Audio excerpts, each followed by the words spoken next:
যেতিয়া তুমি তোমাৰ চাৰিওফালে চোৱা তেতিয়া লক্ষ্য কৰিবা যে কিছুমান বস্তু আছে যিবোৰ এখন মটৰ গাড়ীৰ দৰে কঠিন আৰু শক্তিশালী আনহাতে কিছুমান বস্তু পানীৰ দৰে প্ৰবাহিত হয় আৰু নিৰ্দিষ্ট আকৃতি নাথাকে ভিন ভিন পদাৰ্থৰ ভিন ভিন বৈশিষ্ট্য কিয় থাকে বলা অন্বেষণ কৰো আগৰ বিষয়বস্তুত পদাৰ্থ আৰু ইয়াৰ বৈশিষ্ট্যৰ বিষয়ে আমি অধ্যয়ন কৰিছিলো যে কিতাপ পেন্সিল বিদ্যালয়ৰ পোছাক পানীৰ বটল বেলুন যিকোনো যিয়ে যথাযথভাৱে ঠাই অধিকাৰ কৰে আৰু ভৰ আছে সেয়া হ'ল পদাৰ্থ সকলো পদাৰ্থৰ বিশেষ বৈশিষ্ট্য আছে উদ্দেশ্য পদাৰ্থৰ কিছুমান বৈশিষ্ট্য অধ্যয়ন কৰা আমি এডাল পেন্সিলৰ সৈতে আৰম্ভ কৰিম পেন্সিলডাল ভাঁজ লগাবলৈ চেষ্টা কৰা তুমি ইয়াৰ আকৃতি সলনি কৰিব পাৰিছানে নাই তুমি নোৱাৰা যদি তুমি বেছি জোৰেৰে চেষ্টা কৰা ই ভাঙি যাব তোমাৰ কিতাপ পেন্সিল বিদ্যালয়ৰ পোছাকৰ নিৰ্দিষ্ট আকৃতি আকাৰ আছে আৰু সিহঁতে এক নিৰ্দিষ্ট ঠাই অধিকাৰ কৰে যাক আয়তন বোলে এইটো সকলো কঠিনৰ ক্ষেত্ৰতে সত্য বলা এতিয়া তোমাৰ পানীৰ বটলৰ পিনে যাও যদি তুমি বটলটোৰ পৰা পানী এটা গিলাছত ঢালি দিয়া ই গিলাছটোৰ আকৃতি ল'ব যদিও পানীৰ পৰিমাণ একেই থাকিব এনেদৰে পানী বা যিকোনো তৰলৰ সেই পদাৰ্থটোৰ বাবে নিৰ্দিষ্ট আয়তন আছে কিন্তু নিৰ্দিষ্ট আকাৰ নাই আনহাতে গেছ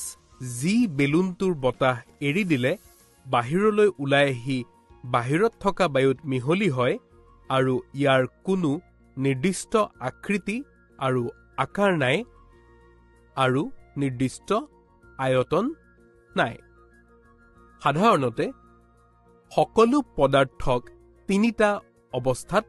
ভগাব পাৰি আমি ইয়াক কঠিন তৰল আৰু গেছ বুলি কওঁ কিন্তু ইহঁতৰ এটা আনটোৰ পৰা কেনেদৰে পৃথক এই প্ৰশ্নৰ উত্তৰ জানিবলৈ বলা পেন্সিল গিলাছত থকা পানী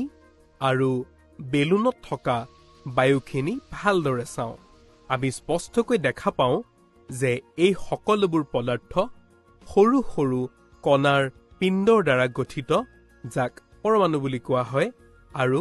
যিবোৰ ভিন ভিন সজ্জাত সজ্জিত হৈ থাকে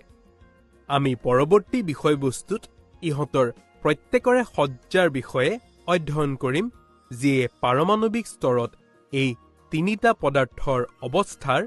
পৃথকীকৰণ কৰে সংক্ষিপ্ত ৰূপত আমি অধ্যয়ন কৰিলো যে পদাৰ্থৰ তিনিটা অৱস্থা হ'ল কঠিন যাৰ নিৰ্দিষ্ট আকৃতি আকাৰ আৰু আয়তন আছে